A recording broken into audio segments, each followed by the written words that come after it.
you have to address both the physical and the spiritual. So the spiritual is, you have to realize that your period is like your own map, which tells you, it's kind of like because the purpose of your soul on this planet is to purge out the karmic negative, whatever patterns, and to realize its own freedom. If any one of us, if something happens, let's say, and we're out of the body, we're already free. The problem is most of the people don't know it. So that's the main thing. But now we need to connect that freedom with our physical body while we're still alive. And we need to reteach ourselves to live to be more in alignment with our soul. But to be more in alignment with our soul, let's say you say, I feel better, I feel more peaceful now. Right. So now you're a little bit in alignment, more in alignment. But these moments, so because you're still bound to the moon cycle, and it's operating through the system of menstruation, let's call it this way, you notice that within your unique cycle and by menstruation, every menstruation is a chance to release these patterns. So you're building up to that point, which is about 10th or 7th day of the, before the menstruation, where let's say 7th day, about 1 week before menstruation starts. And so this is the best time for you to work with removal of these negative energies. The other times, there's more like mental, because you're not really feeling it so much. By the 7th day of the moon, before the period, you start actually feeling, because this is the moment when your body tries to throw away this information. Information means that energy. So the period is basically an amazing, enormous opportunity for every woman. We are all, as women, naturally spiritual. And because we have menstruation, it happens to us by default, and it's not supposed to be a difficult period or painful. It has become such because we ignore negative patterns and we don't do anything. Nobody teaches us to work with our menstruation.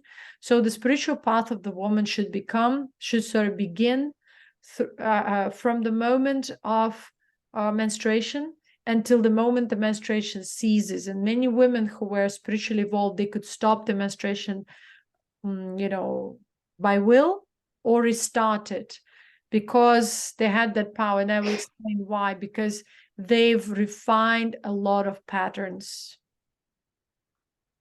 throughout this time that they had menstruation. Menstruation is like a chance for you to free yourself from that negative energy and learn to stabilize the masculine and feminine within you. Okay? And the 7 days before the menstruation basically shows you your imbalances, what within your system is still imbalanced, or what requires attention. And even sometimes you might say, oh, there is more drama before the menstruation. Obviously, because it is your internal world kind of coming inside out, coming to show you the subconscious stuff. There's something that you haven't been addressing. And if you know that, you will embrace it without that fear. Oh my God, my menstruation is coming. I'm going to cry. I'm going to weep. I'm going to, get crazy and angry. That anger should not be projected or attached to anyone who is around. It should be just observed consciously and understood. Okay, I have been holding this, and now this is an opportunity to release it without actually throwing it onto anyone, but kind of just taking my space, my time off from everyone, from the family, from the surroundings, during the 7 days before the menstruation and during the menstruation, taking this time off, quietening myself, meditating more, and releasing consciously, affirming that you release all these patterns. When you feel a bit of discomfort in your lower abdominal area, you say, oh, it's cramps, it's this, it's that. It's nothing but the the crystallized trauma, the crystallized negative feelings, the crystallized even negative feelings and emotions of your own mother or grandmother, and so on and so forth. So this is the best moment to work on these things and start releasing them. You can affirm that you release it out of your ovaries, out of your womb, into the earth, or out, just simply out of your life, out of your destiny. And then you do not allow that information, that energy to travel to you. You sever all the cords with these energies because they're not yours. Just understand, none of these are yours. But somehow it entered into your body and into your space of consciousness, and it crystallized. So now, by releasing it and affirming, you're trying to decrystallize it and release it bit by bit. Connecting your mind with the feeling of pain, for example, like cramps or whatever. So you connect your mind, but your mind, you forbid your mind from building a story. Because at that time you might say, oh, I'm having this feeling because of my husband, or because of my friend, or because of my, family. So simply, releasing without creating a story. Yes, pain, you say, I release this pain and all the patterns that created this pain. I dissolve it. I release it. And you can even use your hands like this to kind of help you to, remove it. I release all these patterns out of my body, out of my blood, out of my cells, out of my life, out of my destiny. It doesn't belong to me anymore.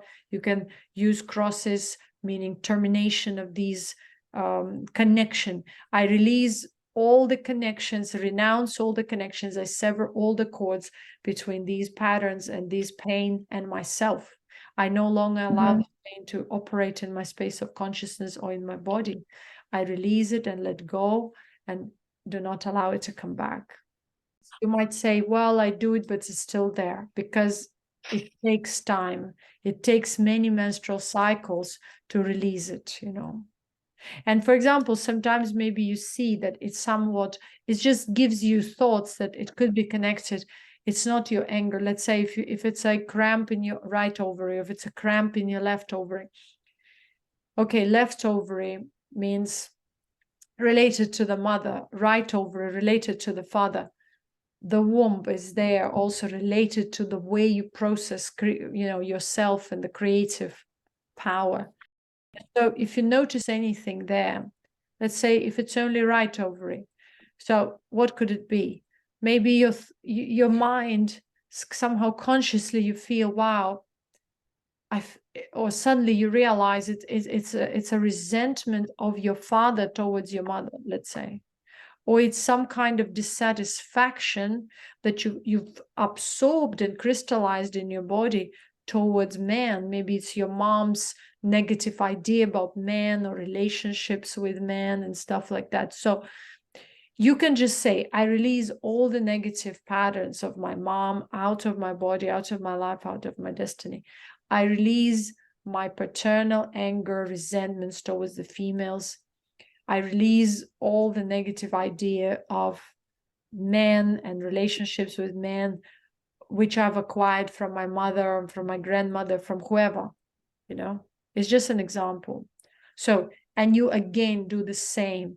If it's on the left side, okay, maybe it's your mom's insecurity towards relationship, or towards reproduction, or towards, maybe it's anger to the child, or whatever it could be.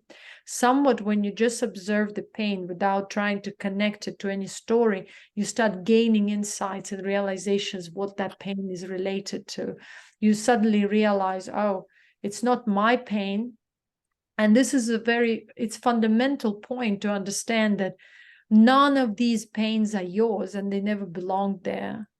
You spent years to come to that point. So it's something that has been crystallized. It's a certain pattern. Like we look at patterns, geometrical patterns. So what is geometrical patterns? It's it's an energy, it's a frequency that is crystallized into a shape, right? The same is negative pattern. Negative pattern creates loss of energy. So when you have that pain, it means that through that area you're losing energy, and that's the pain. That's why there is pain, because consciousness signals to itself, and through the body it signals that there is constant loss of energy. And you can see it only closely when there is menstruation, because in that moment you're very much aligned with all the glands, because the pituitary and the ovaries are aligned. And so this is the best moment to see things clearly. And if there is any kind of discomfort or pain, it means there is misalignment there. There is some kind of area which causes loss. And what causes loss is a pattern that, or crystallized pattern in the energy body, that is becoming or creating this alarming situation in the physical body, where the physical body is now alarming you through the phenomenon of pain, that there is constant energy loss from the energy body, and now it results in a, let's say, cramps or painful menstruation or some kind of other discomfort, you know. So if you realize what it is as a woman and you understand the whole process, it starts being easier and easier with every cycle, because instead of just complaining and attacking people and being angry with everyone, you start internalizing and realizing, wow, the greatest moment is coming for me now to work on these things and to release these things. It's like with every cycle, you're getting closer and closer to the alignment and peace. Because even though you can catch these glimpses of peace from time to time, when the menstruation hits or just before it, you actually are in agony, because during this time everything's supposed to come to the surface, all the imbalances, because originally the woman's supposed to enjoy the time of menstruation, because it's supposed to be the most, how to say, powerful time where she cultivates her energy. During this time, she's supposed to cultivate the energy, the creative energy. She's supposed to be rejuvenating. She's supposed to be connecting with her higher self. But because there are these pathological patterns, instead of this connection and alignment, she's experiencing imbalances, because consciousness yells, first neutralize the imbalances, heal yourself, and then you will get the access to the highest. Because at this point, we cannot ignore it anymore. Most of the women nowadays, especially who live in cities and towns, are extremely imbalanced, because they're not tuned into the natural rhythms of nature. They don't know the fact that menstruation is not a punishment or a sin, but actually the greatest opportunity to work on themselves, to release the karmic patterns, to heal their bloodlines, because it is the woman who heals the bloodline. If a man has certain patterns, he will just constantly feel maybe some chronic pains or fatigue, but it won't be so obvious, or you may say rhythmical, as with the woman, because it is the woman that has this constant rhythm and the cyclical kind of phenomenon. Men are able to heal themselves only when they are truly committed and connected to a particular chosen woman with whom they have, deep connection and trust, unconditional trust. Then that cyclical kind of periodical situation with the woman will affect them in a positive way, and they will be able to tune into her cycle and be able to purge all these negative patterns himself, kind of working with her on a distance, working of course on himself, but kind of in relation to that. And the problem is that most of the people nowadays do not understand that the relationship is actually a platform for healing, for healing of bloodlines, for healing of their own beings and connecting to the soul. So they don't even understand sometimes that why women become more sensitive during the period. They start fighting, creating drama, because they externalize their patterns, because no one taught them to deal with them. So they externalize these patterns and project them onto their man or husbands or friends or family, and they become impossible. So if everyone understood this phenomenon, that this is actually a spiritual thing and we're supposed to work with it and supposed to, heal this way, people would look at relationships in a much more profound way. They would understand that the relationship is the perfect platform for spiritual evolution. If it's a correct relationship, it means that you both trust each other, you're open, you're connected, you communicate openly, and your man understands what you're going through. He supports you during the time, and he is actually able to benefit from your work because you allow him also to understand what's going on with him by reflection.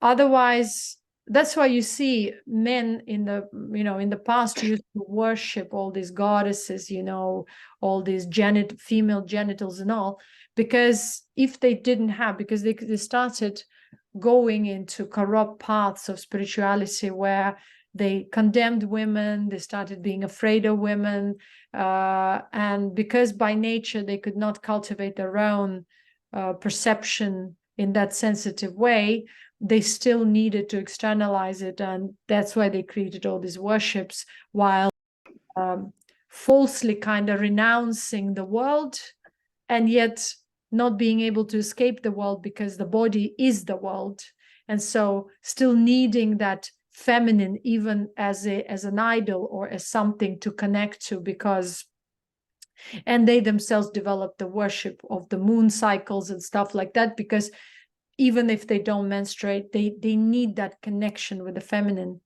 And that's why in ancient times, or the lineages or the genetic material was known to be passed on through the female. And even now science just recently proved that most of the genetic material we borrow from the mother, or we take from the mother. And that's why, let's say in Hebrew tradition, they still pass on their surname from the mother's side rather than from the father's side, because it has a certain meaning. And feminine role in spiritual evolution is but the most significant, because a man cannot evolve much without the support of a feminine, or unless he discovers that feminine and refines it within his own body. So, and because nature created two parts, the feminine and the masculine, it is but natural to be in a healthy relationship. And we see, because most of our feminine and masculine energies are so disturbed, so imbalanced, we cannot form healthy relationships. And even if we do form some type of relationships, we struggle in them because there is misalignment within ourselves, and there is misalignment with the other by reflection, right? So that's why every woman who is in a relationship has to pay most attention at her own self. So the more the woman does, meaning the more work she does, the spiritual work like this through menstrual cycles and by releasing, the more she actually is capable of supporting her man or her one man in a spiritual evolution. Man meaning she can also support her father and brothers and male children. If she is powerful, all the men around her by relation somehow benefit from her spiritual work, because a woman's supposed to be a blessing and the center of the family. Because if she's stable, the family is, and the foundation of the family is stable.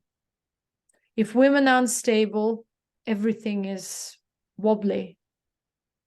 So, and we look at our current society and we see why our society is wobbly, because women are not taught. They're stripped of this knowledge. They don't know what they do. It's just trial and error. They're just guessing. And unfortunately, the end result is very sad, because if you look at countries, the countries without strong women behind the scenes, it doesn't mean they have to be rulers, but they have to be spiritually strong. If there are no spiritually strong women with high intelligence, spiritual intelligence, the country cannot be prosperous. The country cannot be stable.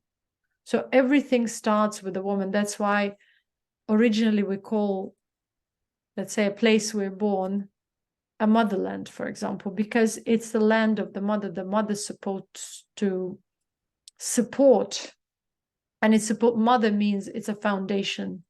It's a foundation, and women are really supposed to spread peace and bliss and love, and they're supposed to support their men and their children by spreading that naturally, by being that, actually, not just even making any effort or doing anything, just by being that, because they would be being in their reciprocal energy, in their, receptive self, meanwhile emanating that beauty, that love, that joy, that happiness, that stability within themselves. It means spiritually stable emotionally. It means she's capable of emotions, but she sees it as a power that has to be used with caution rather than be, directed to cursing and attacking other people or spreading envy and jealousy. That's the shadow side. That's the unrefined side. That's the dark side of the feminine, which has to be balanced out.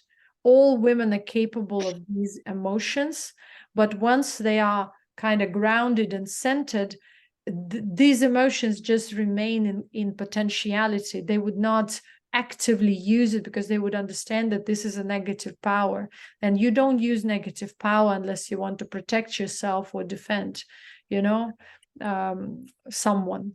So fortunately, with the degradation of the society through the downward cycle, women started misusing these negative emotions, which became black magic, let's say, or they started using occult, or they started being cunning and using different manipulative tactics to attract something to them or to affect someone, to impress someone, etc.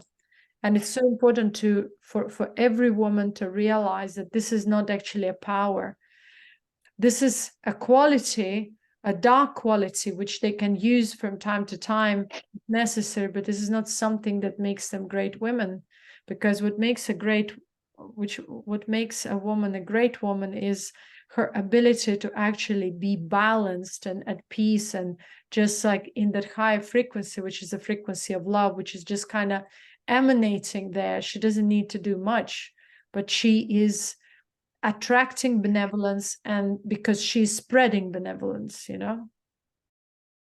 and obviously such a woman will be spreading peace all over, and wisdom and intelligence.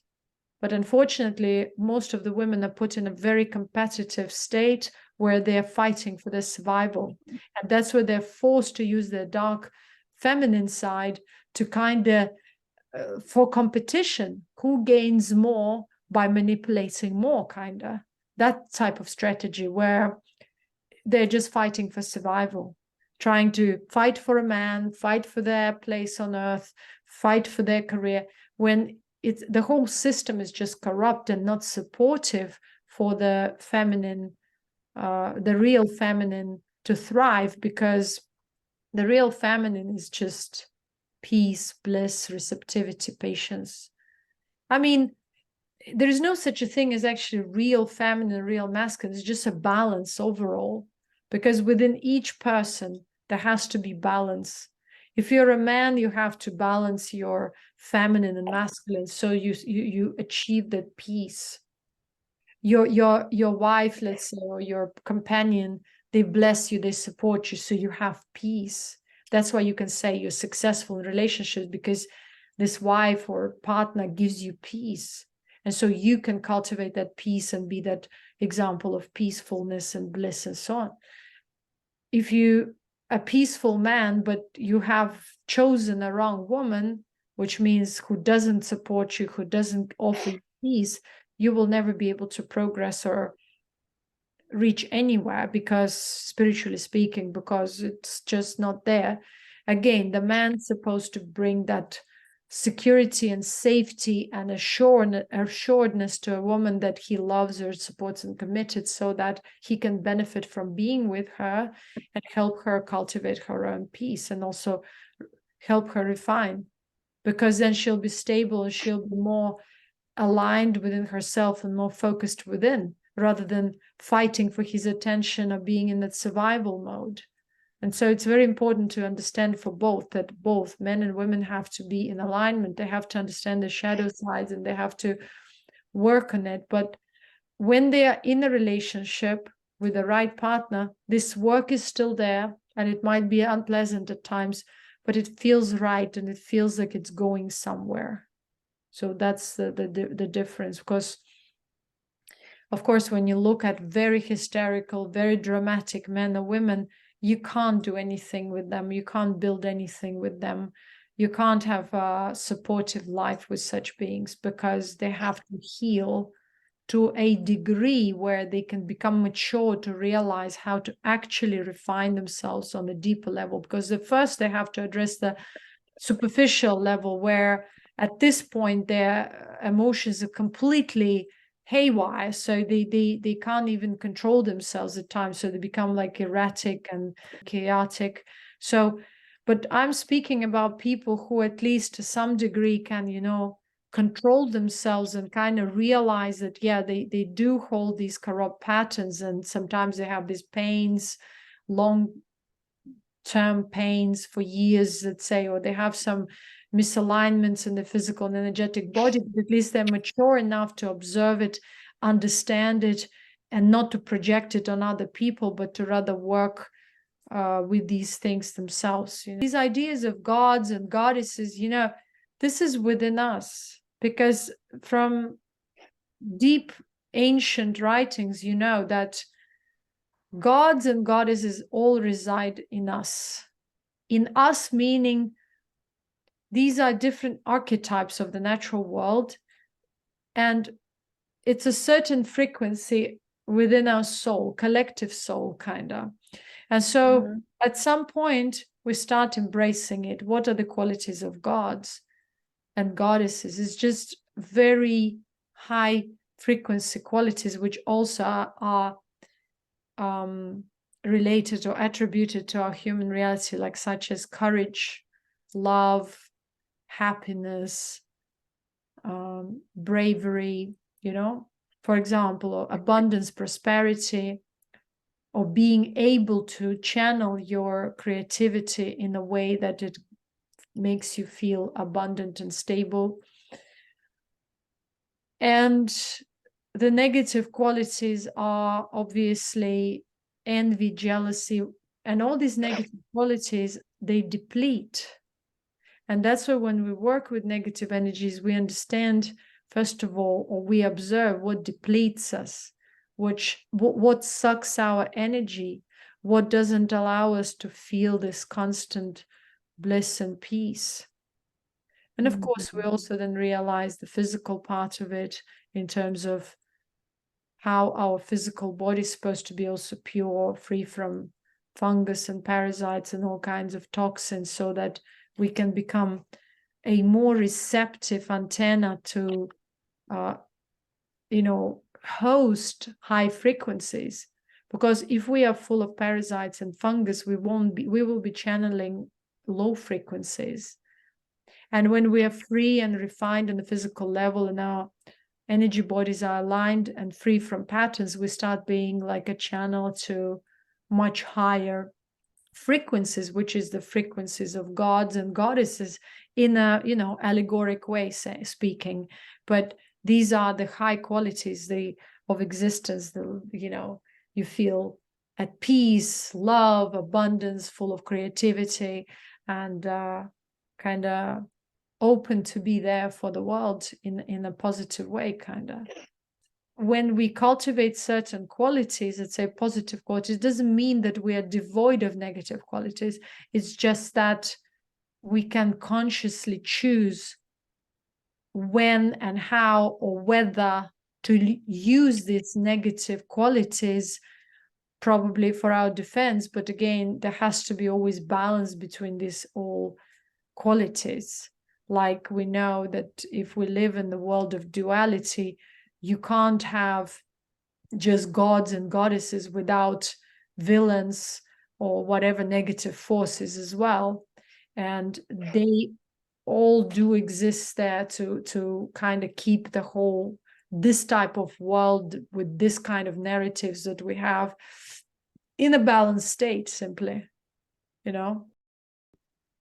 And this is just this type of realm, this type of existence, because there could be other type of existences or constructs and realms where things are maybe in a different way, you know. But we are to deal with that which is just in front of us, which is here now. And instead of looking for validation or wondering, who am I? If this person smiles to me, that means I'm good, or that person screams at me that I'm bad. That doesn't define you. The purpose and the most important thing is to look within and to be honest with yourself. What do you feel now? Who you are now and every moment. And if you're that honest and that open to see what is it within you now, and admit oftentimes that you have negative traces or certain crystallized patterns, you have a greater chance to rid yourself of these negative patterns, rather than constantly avoid and hide and, you know, please others to get better validation or more validation, to kind of not to just work with these things, so to kind of to push them to the periphery or to delay working with them.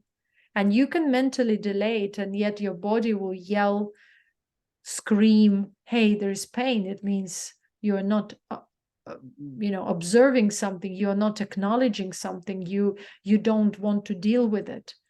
And the more you sweep it under the rug, the more you avoid it, the more the imbalance. And that's why people say, yeah, I'm such a nice guy or girl, I do everything right in my life, but I can't sleep. Well, if you can't sleep, it means your body, your mind tells you there is some kind of a pattern that you don't want to address. There is pain you don't want to address, or you numb, or you don't want to face. There are facts that you don't want to face about yourself. And until you do, there is no evolution, there is no ascension, there is no the realization of you being that free soul, because that frequency simply is inaccessible until you've done the work. And how you know you've done the work? Because you suddenly feel at peace. Not just suddenly, but you start being more and more and more at peace. You're blissful, joyful, you're just naturally content within yourself, despite the circumstances, despite what people say, despite what, who, how, and when does. Not in a dissociative way, not in a way of denial, because a lot of people fool themselves thinking, oh, I just deny, everything is fine for me. But their body will age, their body will smell, their body will rot, their body will yell, pain will tell them, or will be anxious or restless on some level. They will not be able to sleep well, or they will have some other issues. Their body will be, their skin will be full of all kinds of issues, because, or their organs won't function well, because they're just sweeping under the rug. They refuse to face the reality of themselves. And it doesn't matter, today your reality is rotten, and yeah, you admit to yourself, but there's, at that point, there is a chance that you can heal and change it. Until you admit it, there is no change, and there is no healing, and there is no spiritual evolution. And that's how it works. You can fool people, but you can't fool your own consciousness, which is life, or your own, the higher reality. And your body is just the reflection of that reality. And if that reality is not there, your body will be gaining weight, will be depressed, will be in pain, will be, you know, misaligned, anxious, restless, not sleeping well or deep enough, because you won't be able to, you know, access that alignment with your soul. And most of the people then will be numbing their pain, trying to take sleeping pills or some other drugs to just kind of connect with the soul, even for a glimpse. But in reality, they'll be moving themselves further and further away from the soul and depleting their body, destroying their body, allowing this body to rot alive and just die in a very unfavorable conditions and decomposing while they're alive. So a lot of these kind of spiritually inclined people just don't realize that their body tells them that they have been doing something wrong, that they have never acknowledged their shortcomings or issues, or they've never tried to work with themselves. And whatever they think they did, let's say shadow work, it was just on the surface. Because if the body is showing you the signs of corruption, it means you've done something wrong, because the body is a reflection. You can't fool the body. So you can't fool the truth, the reality of the soul. And the soul knows, because in this physical body, it wants to rid itself from all these corrupt patterns. And if the person doesn't recognize it and doesn't release it, they'll just lose their life very quickly, and their body will just fail. So that's the only truth. So that's why I always emphasize the importance of the body. The body is like a fruit. If the tree starts rotting from the root, which is consciousness, is not purging and healing and balancing, the body will eventually rot and die. If the consciousness is purging and aligning itself with the higher reality of self, the body will be blooming, rejuvenating, glowing, at peace, aligned, healthy, and full of longevity and creativity. And that's the truth. That's why, for example, in the Bible, it's written, look at the tree by its fruit. It's all symbolic, but this is what it is. The root is your soul. The fruit is the body. As long as you're in this reality, everything is reversed. In this reality, you realize extremes and what you're not, and what you are not in terms of the higher being. And when you come to this reality, if you don't align with the soul, you will that which you are not, which is all these negative tendencies, positive, all kinds of tendencies, but the restless tendencies, they will be pulling you in all kinds of directions, and you will be wasting that which is your precious energy, precious life, and your body will start yelling that it suffers, that it loses energy and it needs replenishment. But with time, it replenishes through the deep sleep. But if with time you lose deep sleep, which means that moment when you connect with the soul and you start going more and more into the matter, into the emotional and mental matter, and you can never replenish. And so your body cannot heal and replenish. And so it starts aging, depleting more and more, paining, creating more and more suffering and discomfort, eventually dying prematurely. That's what happens. The moment you're aligned with the soul, which is the awakening, and most of the people still dream about it, but don't understand really that this is just something completely different than what you read in books or hear, on YouTube or read on the internet. It's the moment when you realized, oh, and actually you can realize every day when you go to sleep, if you have that access to the deep sleep stage fully for quite some time, you will replenish. You will feel the bliss. Maybe you're not conscious fully about it, but you will be replenished after that deep sleep. And so you will realize that every moment you can be aligned with the soul if you just let go of all these corrupt patterns that keep you dragging outwards. But for many people, it seems so difficult that they would rather just entertain all kinds of ideas in the external reality and remain in this restless state, rather than actually cultivate their connection with the soul, with the higher self, or with the higher reality, whichever way you call it. And so they deplete themselves. I don't care how much they defend their theories and philosophies and religions and all these spiritual teachings, if they cannot replenish and rejuvenate and stay in a certain stable way, they are doing something wrong, because that means that spiritual teaching is devoid of the seed, which allows you, or should allow you, to connect with and align with your soul. It means you're just giving your energy to theories, philosophies, but you take that energy from your soul and give it to something that is transitory, that is projection, that doesn't have any meaning without you giving it energy. See? So that's the main thing. And if we realize that, we completely change our life. Then we understand that everything is so simple. I can just withdraw, turn in within, or kind of focus on my body and perceive my soul, its vibration.